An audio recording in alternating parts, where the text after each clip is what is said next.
and welcome to Nourish.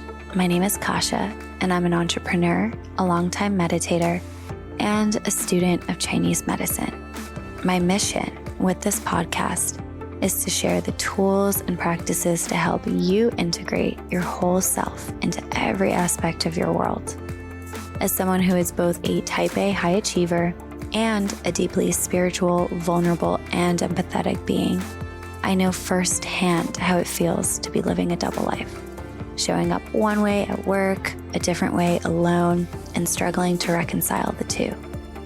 This disintegration of authenticity is one of the biggest causes of burnout, health flares, and anxiety. For me, understanding how the mind-body connection is crucial to health and success, cultivating a strong sense of inner self, and applying the healing philosophies of Chinese medicine and Zen Buddhism to my life has allowed me to lead from a completely heart-powered place, letting go of other people's judgments and finding peace in allowing my multidimensional being to shine. My hope is that this podcast may inspire you to do the same. I want to call out, it is a practice, it is a journey, but I believe it is the most important thing that we can do for our bodies, minds, and our ultimate potential. Enjoy.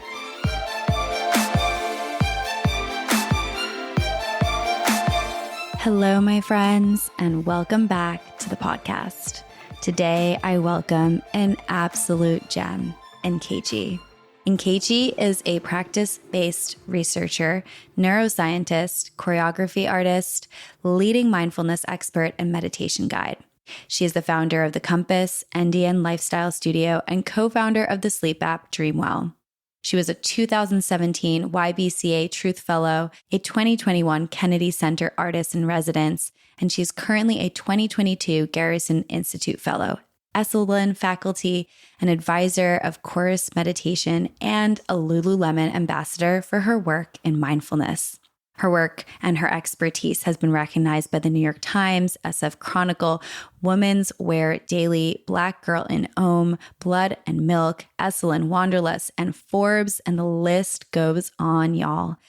Today, we are diving into mindfulness and neuroscience, and a bit on the somatic side of mindfulness, including what is embodiment, how does it differ, and how is it similar to more traditional mindfulness practices, what are the signs of disembodiment and what to do about them, and how embodiment is a key part of empowerment, especially for women, and so much more.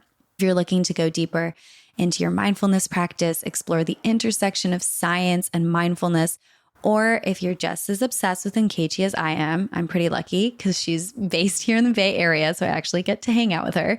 This episode is for you. Without further ado, sit back, relax, enjoy, and let's welcome Nkechi to the podcast. Welcome. Thank you so much for having me. I'm excited to be here. Me too. This has been such a long time coming. My gosh. I swear from the moment I met you, I was just like, this incredible human being needs to come on the podcast. I cannot wait. And then it's been a couple of months. So I'm so excited we finally got to do this. And we have a lot to talk about. We have quite a packed agenda. But before we jump into all of that juicy stuff, I want to kick it off with a question that I ask every guest. And that would be, what are 3 words that you would use to describe yourself? I would describe myself as creative. I would describe myself as intuitive. And I was curious if you would share the third one with me. So this might be a strange one, but it's the first one that comes to mind. Magical. I don't know why. Yeah. I mean, from the moment that I met you, and you just have like this really unique and very present aura about you. And it's just so special. So yeah, that's what I would choose. Oh, that's very sweet. Thank you. I always like to know how people, experience me. So I was like, it'll be kind of fun to see what your word would be. I love that. And I haven't had anyone ask me back, so I'm into it. That's a first time situation for me. But I will say, I mean, based on your background and Nkechi, sorry, that was my bad. Nkechi, the magical part, I feel like is almost pretty obvious because you are both a choreography artist, leading mindfulness expert, a meditation guide, but you're also a practice-based researcher and neuroscientist. And that combination is just so unique and fascinating. And I think that there's just that element of something so magical about kind of integrating those two aspects of knowledge and experience and the world. And as I'm sure I mentioned in the bio at the beginning, your portfolio is so impressive. But I kind of want to take a step back because that intersection of neuroscience and mindfulness I find to be so unique. And I heard you briefly talking about it on a Lululemon ambassador video where you talked about how some of your neuroscience research actually brought you to the practice of meditation and mindfulness. So could you talk a bit about that? Because this podcast is deeply rooted in kind of the art and the science, and mindfulness is such a key component of that. Thanks for that question and that language around the art and the science. I often talk about the art and science of the practice of mindfulness and even the art and science of embodied presence. And with the research that I did as a neuroscientist right out of grad school, so some of that research was looking at fMRI studies of different cognitive differences in people with various mental health issues. I moved into a clinic that was looking at different populations, chronic pain, addiction, anxiety, and depression. And we were using mindfulness as a treatment method. And we were also looking at their brains in real time through fMRI and through real-time fMRI. And the behavioral data showed that, and also the brain data and the scans showed that there were changes in the brain that happened over time, and also people experienced treatment outcomes. So people who were depressed experienced a decrease in their lower mood, so they were feeling better. People who had anxiety had a decrease in their anxiety. People who had chronic pain had a decrease in their pain. And people who had addiction also stopped having cravings. And so through that research and through interacting with these people, I started to think about, okay, well, if mindfulness meditation is able to help people in this capacity, what if everyone had access to this, and myself included? So I fell into two of those clinical population groups. I had depression and anxiety, and I was treating those things with other things and not mindfulness. And it really was the research that kind of pushed me into thinking of another way, particularly in thinking about, treatments and placebo. And there's just a lot of conversations around like, well, why is this working and how is it working? But also having the brain imaging to sort of support the behavioral data and behavioral experiences of these individuals. And then I decided to sort of leave the research lab and begin my own personal practice of mindfulness, and then wanted to teach mindfulness because really mindfulness is an antidote to stress. And a lot of the populations we were looking at, those illnesses or those conditions are stress related. So it's like, if we can just find a way to deal with our stress, we'll be healthier, we'll be happier, we'll have higher moods, we won't be depressed, we won't have pain, et cetera, et cetera. Well, first of all, I mean, I'm so excited to even hear about, I think at the time that you were studying, because this was a couple of years ago, that stuff was so novel. I remember it was hard to even talk about or find any sort of research that had to do with the impact of meditation and mindfulness on the brain. And that is just so exciting that that was actually is being measured, and that that's being kind of considered as part of the research that you were doing as like a viable treatment alternative for the conditions that you mentioned, as well as I'm sure so many more. I'm curious, could you share a bit about what exactly happens, like when somebody has a regular practice? And also, does it matter the kind of practice, right? Because meditation at this point has kind of evolved into a practice of many different things. And then there's like breath work, and there's, like Vipassana meditation and Zen meditation and all the different kinds of things. So I guess that's like a two-part question, but what happens when you do maintain a regular practice? And does it also matter what it is that you're doing from all kind of the buffet of mindfulness options? I'm curious. Mm-hmm. Yeah. I mean, lots of things to speak to in that question. I want to be clear that I'm really only speaking from the perspective of a secular mindfulness practice. We were trained when I was doing that research under MBSR, which is John Kabat-Zinn's practice out of Boston. And this was a while ago. It wasn't a couple years ago. I would say it was over 10 years ago. So it was a long You are time. the OG, like the original. No, there are definitely many people before me. But yes, yeah, I mean, I was like so young. I was like 23. God, that's amazing. And so it was actually like 15 years ago anyway. But one thing that I always love to speak on is like how I even got into neuroscience and why that was my major in college and why I went to grad school for neuroscience. It was because when I opened the textbook, I don't know, 20 years ago, over 20 years ago, actually, at this point, one of the first things that I read was, well, we don't really know what we're talking about. Like, we don't really know, the brain is complex and like, we don't really fully understand the brain. And I was like, this is the perfect kind of science for me, is this kind of amorphous, like, we don't really know perspective. And it sort of, I mean, I think that was a neurophilosophy class that I was taking. And that was like my introduction to neuroscience. And I loved that. And so I just want to preface that, like, this is an evolving space and an evolving field, and the brain is very complex. And so the effect of mindfulness on the brain can vary from person to person, and different researchers are looking at different things, obviously. But some of the things that are pretty generally understood in terms of like changes in brain structure, something that's interesting is gray matter density changes over time with a regular mindfulness meditation.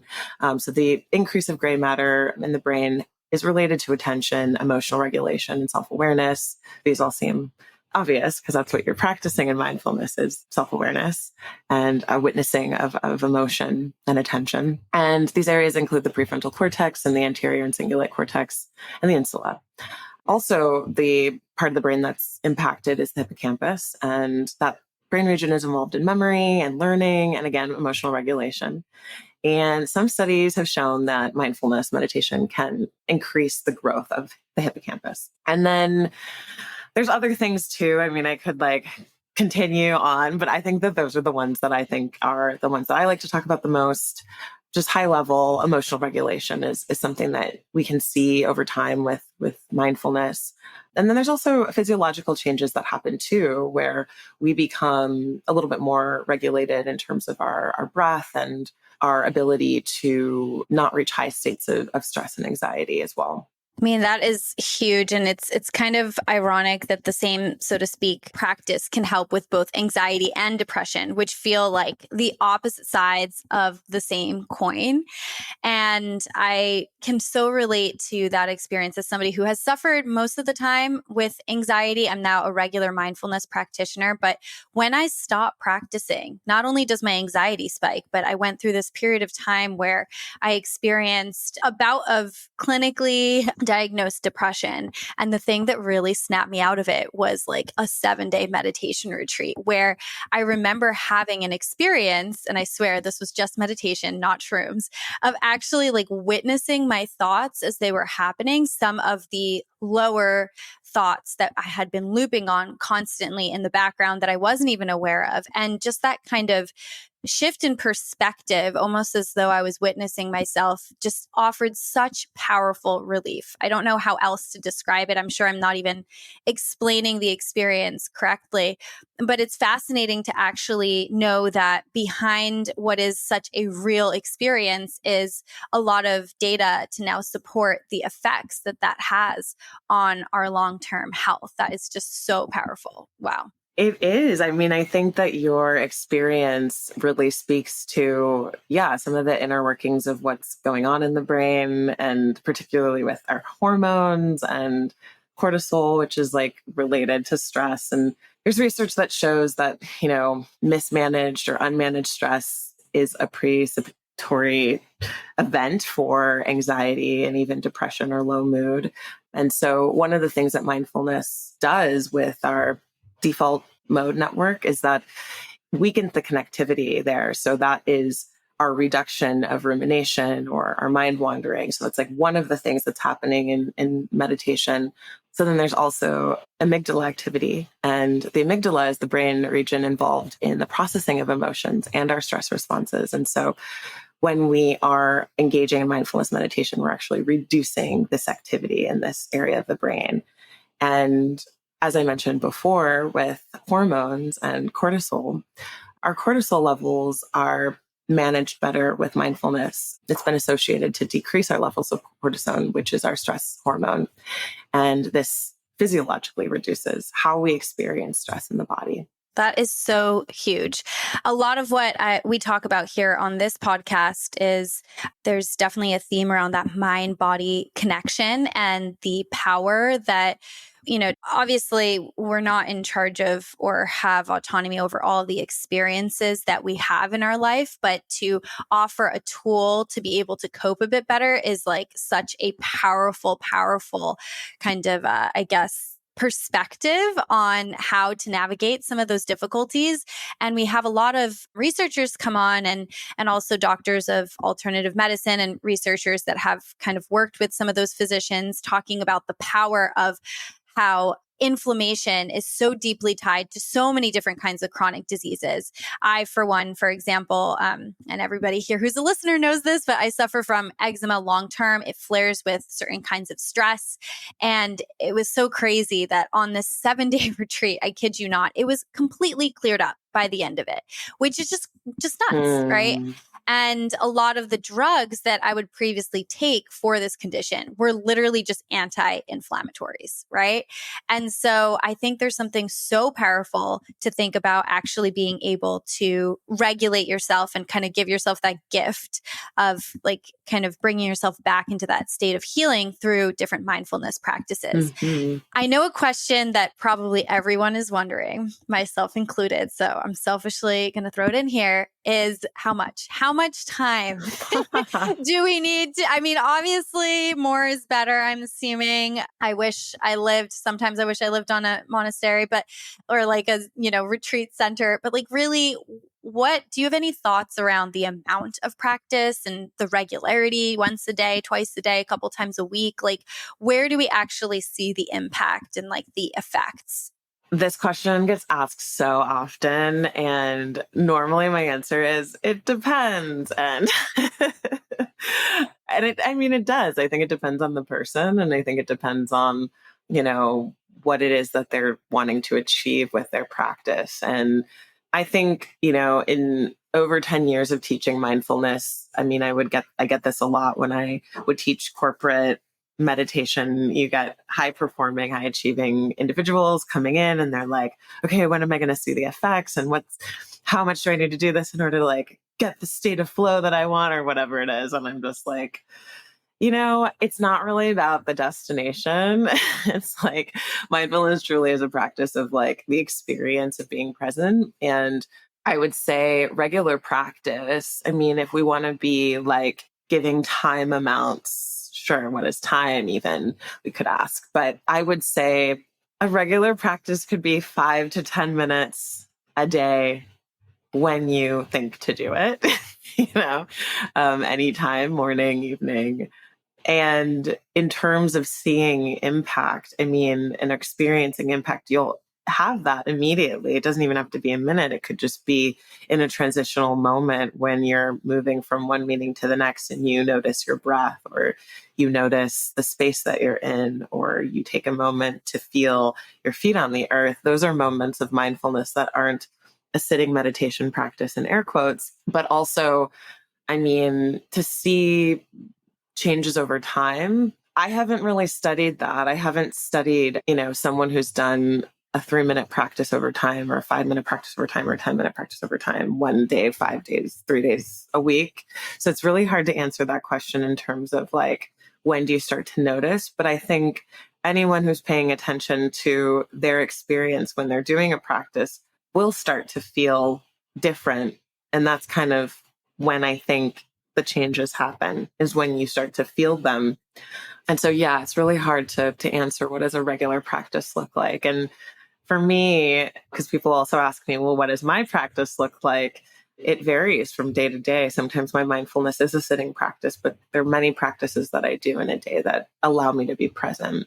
Yeah, I think that's a very important distinction, right? That if you're perhaps like a yoga teacher practicing yoga all day long and demonstrating yoga, or a surfer or something like that, where you surf regularly, your kind of experience of experiencing the present moment is probably so different than somebody that's on a Zoom call back to back to back and not getting up all day and completely in their minds, completely disconnected from the present moment and instead like worrying about the future or something like that. So I think that's a really powerful distinction.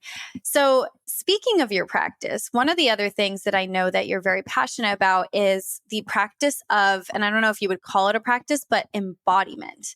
And I think this is really interesting because we haven't dove into that topic on this podcast.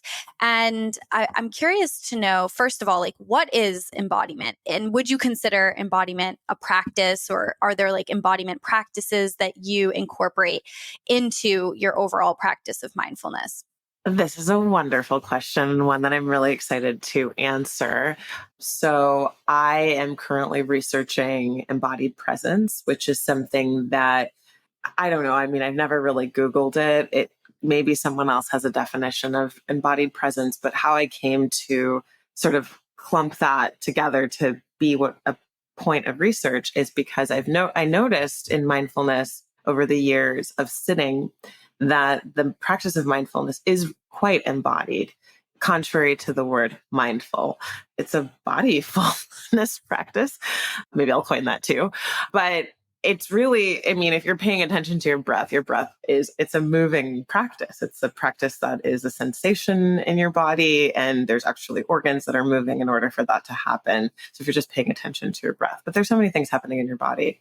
But to answer your question, embodiment, I would say, is the concept or kind of our perception or our cognition around, or even an emotion of what is happening in the body and knowing that it's happening in the body. So it is a consciousness around the body.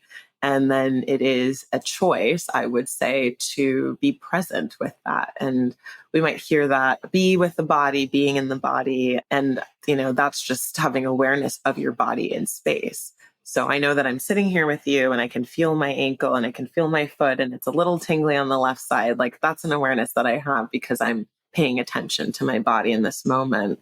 And that is a practice of embodiment. There are many practices of embodiment, though, but that's just one. So it's pretty fascinating because as I reflect on you kind of sharing that definition, it occurs to me that I'm probably spending a lot of my life disembodied. I'm wondering if through some of the students that you work with, if you hear the same, and what exactly, we talked about like the awareness of your body being embodiment. But are there also signs of being disembodied? And what does that experience look like? Because I wonder if people are not even really aware of it, right? Like I kind of understand what you're describing because I've practiced the MBSR body scans, and there's something like so unique about feeling like a tingle in your toe. It's like you never even think about that sensation. But what about disembodiment?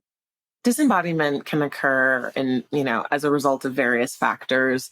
Just living life in this time and in these conditions is like a very stressful situation. There's the stress and trauma of everyday living. And those are things that mindfulness sort of, is the antidote to, but those are the things that keep us out of our bodies. This like frantic, having to be in multiple places at once, whether you're physically somewhere and thinking about something and getting distracted and getting interrupted, these things pull us out of our body. And so I would largely categorize those as stress and trauma and anxiety and depression and kind of just this frantic, chaotic, catastrophic space. And, we all feel these things day to day, and sometimes more than day to day. It's hour by hour. There's something that feels like a fire needs to be put out. And you know what? The body actually experiences maybe a missed phone call as an actual fire to be put out. That same level of stress and adrenaline can show up in our bodies, which is very hard for us to manage if we're not paying attention and we're not taking the time to be with that energy, release that energy, tend to it and acknowledge it and have compassion for it. So ways that we might find ourselves disembodied in a day-to-day. It might be just ignoring cues that our body is giving us, like thirst or hunger or needing to go to the bathroom, or just things that we all have done because it's inconvenient or, whatever else. But yeah, these are ways in which we're not connected to our body or listening to our body in ways that could be really helpful to develop, a relationship with our body. But then there's other ways that disembodiment can show up. Depersonalization. So kind of disowning your feelings and experiences of things, detaching yourself from things, sort of compartmentalizing is a way of being disembodied. Like maybe you meet somebody and like you don't have a good feeling, or someone says something and it doesn't feel good in your body. It just doesn't feel good. Maybe in your body sounds a little esoteric, but maybe just you don't like it because that's not feeling good in your body. I'd say those things are the same thing, but you don't like it. And then you kind of just bypass it and you just kind of put on a smile and like move forward. That's a way of detaching from yourself, reducing sensory awareness. So again, just kind of ignoring things, maybe something that doesn't feel good. Maybe it's a temperature. Maybe it's somebody like touches you in a way you don't like and you just ignore it. So that's a way of maybe being disembodied or a practice of disembodiment. And then there's, things like numbness and loss of physical awareness and losing sensation, which can happen again in stressful situations or traumatic situations, painful situations that we're trying to avoid. And then, of course, there's like the bigger out of body experiences that we have when we experience like a really big physical trauma. Fun fact. My first experience or my first memory as a child is me having like a out of body experience. I like floated to the top of, yeah, I floated to the top of a hospital room. I had hit my forehead. I was trying to fly, ironically, from the couch to the fireplace. And it was like a reverse Santa move. Like I was like, well, I'm going to like jump off the couch and into the fireplace, but I hit my forehead. And I don't have any physical pain memories from this experience. But what was so traumatic for me was going to the hospital and being, at the time, they straitjacketed me to do the stitches. And that was like, my soul did not want to be straitjacketed. And so I literally left my body and like watched everything happen from the ceiling, which is really weird because like that's my memory of it. Like I can see everything like down. And then I was am I just making this up? And then I asked my parents about it and they're like, no, I described what I saw. Cause like if I was in my body, I wouldn't be seeing this aerial view of this experience. But sometimes this happens when we just like can't deal with what's physically happening. That is nuts. I mean, it's crazy that you also remember that. I mean, as you were going through the list, I was pretty shocked to reflect just how many of those examples I can resonate with personally, like bodily cues. I mean, don't even get me started. The entire construct of all diet culture is just literally an act of disembodiment. And I mean, if you think about some of the other things like don't say that because X, Y, and Z, or, don't feel a certain way, don't set those boundaries. Like so much of what, I mean, frankly, I think a lot of women have been taught throughout the ages is literally a practice of disembodiment. It's kind of crazy. And then you think about all of the traumatic experiences layered on there, physical and whatnot. That's nuts. That's actually just crazy to reflect on. I think that was pretty eye-opening for me, honestly. It was a great question. Thank you for asking it. I don't think people really, and I personally don't ever really think to talk about what does it mean to practice disembodiment, but like all of these things. And, we probably do them every day. Like I'm thirsty right now, but, I'm going to wait till after our conversation to drink water. I mean, how many of us just wake up tired and grab a coffee and go? I mean, that's just the reality. I think at least bringing some awareness to it, there's something really empowering about that. So I do want to leave people with kind of some hope around re-embodiment. Yes. And so I'm curious, what is that, some of the ways that we can practice that? And also if you'd be willing to share what you do personally as a kind of mindfulness teacher and choreographer, I feel like this must be like 100% your wheelhouse, right? Yeah. I mean, of course there's ways to like be reacquainted with your body and with yourself and what it is that you're needing in any moment. You could just ask yourself, like, what do I need in this moment? and also just where am I in space? So I think one of the things that mindfulness has taught me that I've really appreciated, and you mentioned this as a part of MBSR, which is just the body scan. It's like just going through the body. And if that feels like you don't have time to do the whole body, you could just do a check-in with the heart. Like, how is the heart doing? Or how is the body as a whole doing? And you could check in like, am I tired? Am I hungry? Just a quick check-in that's like, less than 2 seconds.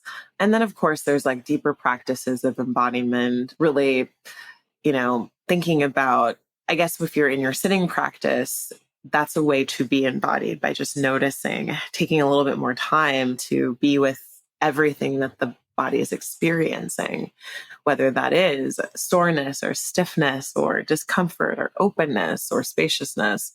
I also find that, for me, one of the most embodied practices that I do and love to do and have loved doing this since the age of 2.5 is dancing and moving my body in space and moving my body in space in a way that feels expressive to me in that moment. So really connecting emotionally, like how I'm feeling with what can be expressed and what can be moved through this, channel, this entity, this body, this flesh, like what can be expressed through that. And, that could be like really slow movement, or it could be a really big cathartic movement, but it doesn't really matter what it is. It's still very presencing to being in this body in this moment, which is a beautiful realization every time I have it. Random question, kind of related to the choreography aspect and like dancing to express emotions. Because I feel like for a lot of people, myself included, sometimes expressing things through our bodies can kind of feel awkward and uncomfortable. And obviously, I'm assuming, not obviously, but as a choreographer, you've probably kind of come head to head with this earlier on in your life here. But there also is this aspect of, if you've worked professionally as a choreographer, right? Like your body and the expressions there, in many ways are like part of what you do for work. And the reason why I mention this is like, I think there's something that so often, like, we treat our bodies as machines, right? And so did you experience kind of a struggle with context switching from, let's say, doing something that was part of a kind of choreographed activity or event to then switching gears to using your body in a way that is very emotionally expressive? Like, how can people bridge that gap if they struggle with that? And that applies to bridging the gap between like using your body as like just a tool to get through your workday, through to getting over some of that awkwardness that might come up because you perceive your body as like, a sex object or whatever, right? We have been programmed to see it as. I feel like we could talk about this for 5 hours. Like the We body. don't have 5 hours. No. Oh man. I just hit you with it. The body is so interesting. And I'm not sure that I have fully unpacked like everything that I've learned about being in this body from the perspective of being a trained dancer. And, my training started at 2.5 years old. So it like barely walking, like I don't know if I'll ever know the answer like of what conditioning, but I will say that in terms of switching, or in terms of like the body as a machine, or, switching contexts, or even the difference between technical training and moving a body in a particular way versus a more express, more intuitive, more organic way of moving. I feel like both of them kind of exist for me in a way. I think a lot of my choreography these days looks less like dance and more gestural. However, I would say too that like I very much needed my training. Not needed. I appreciate my training because it allows me to do things that are difficult to do, and it looks like they're easy because I've like, have several decades of doing them. So my body just remembers how to do it. And I can sort of deconstruct it in the moment if I'm like at an ecstatic dance experience, or if I'm just dancing in my kitchen. Like, I don't care what I look like, and I'm not performing anything. But on the flip side, and even with the word performance, we can actually, inhabit different archetypes, like, or different ways of being in our body by like thinking about embodying not other people, but like, let's call them archetypes, like embodying someone who's confident. If I was going to do that, I mean, for those watching, like I can raise my, chest and open my shoulders, and I appear to be more confident if I do that. And that's embodying confidence. And I can also do the opposite and hunch over and look down and have a different energetic quality. And we feel this in our body when we do it. So it exists whether we're conscious or performing or whatever. So I find it very natural to move in between them because I have a deep awareness of my body and what it feels like when I'm doing different in my body. And I think that I really don't think of the body as a machine. I think of the body as a gift. It's like this really intelligent entity that is communicating with us. It's supporting us. It's hosting us, like it's hosting our soul, our spirit, whatever energy that is us, our true essence. It's hosting us for this time being. And it's a beautiful thing to express. And I know you've had so many other questions in there, but I'll leave it at that. No, I think that you're offering such a powerful perspective for people who perhaps can struggle to maybe reconnect with their bodies in that way, to express through the body. Because I think that, a lot of the time, first of all, like disembodiment, I really believe, and I'll see if I can see some stats and I'll put them in the show notes, but I think a lot of us live disembodied. So then like to kind of re-embody, and then also to kind of look at expressing yourself in these different ways that utilize the body in a means to express emotions or to kind of plug into different archetypes. Like I can imagine that to feel intimidating. And I say this from my own experience as well. But I think that there's something really, I think that the way that you explained even the notion of embodying an archetype feels like it kind of bridges the gap a little bit. Like, yes, it is a part of me to move in this certain way. But at the same time, I think that organic movement for people could be perhaps a leap at first, kind of going from some of the experiences that at least I know I myself have with my body. So I think you provided some incredible examples. And I'm sure we could talk about this for hours, but we are literally coming up on time.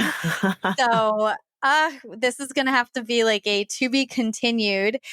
I loved so much of what you covered today. Thank you so, so much. This was such a beautiful conversation. Before we wrap, I know folks are going to want to know how to find you. What do you have coming up? Could you please share with our audience so that way they can follow you and hopefully perhaps even join in on some of the workshops that you're hosting and the cool things you have going on? And I know you have several brands. So please tell us what is going on in your world and how can people find you? Well, what is going on in my world is, for those people that live in the Bay Area, I host with my music partner, Tawu, something called Resonance, which is a guided music and mindfulness practice. We do that every month, and we have a couple happening in September. And then, and hopefully in New York as well, for listeners in New York. The best way to stay up to date on those things is just Instagram. I post everything to Instagram. And my Instagram is NDN Lifestylist. And for those people interested in cultivating a practice of embodied presence, I offer a variety of courses through the Compass, which is my curriculum based on neuroscience and research and movement practice and sitting practice and writing practice. It's a way to really comprehensively and holistically integrate like the everyday and how to live well and live embodied. So that's what the Compass is. And for people who want mindfulness at the comfort and convenience of their devices, I'm also a co-founder of an app called Dreamwell, and that's in the Apple Store and the Google Store. And we have mindfulness practices and hypnotherapy and sounds, and Resonance actually also has a couple of practices in there as well. And that's intended for mindfulness for your waking and sleeping life. And I think that's it for, Resonance, the Compass, Dreamwell. And then there's just, me and my projects, making dances and things like that. Oh, just a day in the life right there. Oh my gosh. Well, everything will be linked in the show notes, folks. And Nkechi, thank you so, so much for joining us today, for joining me. This was such a joy. Thank you. Thank you so much for having me.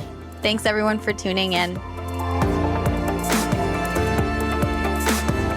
Thank you so much for tuning into this episode of Nourish. If you enjoyed this conversation, please leave a review. 5-star reviews help the podcast grow, and I'm so grateful for that. I publish new episodes twice a month, so hit the subscribe button to be notified. And if you want to stay connected in between episodes, join my community on Instagram and TikTok at nourish_podcast. All right, that's all I got for you today. See you next time.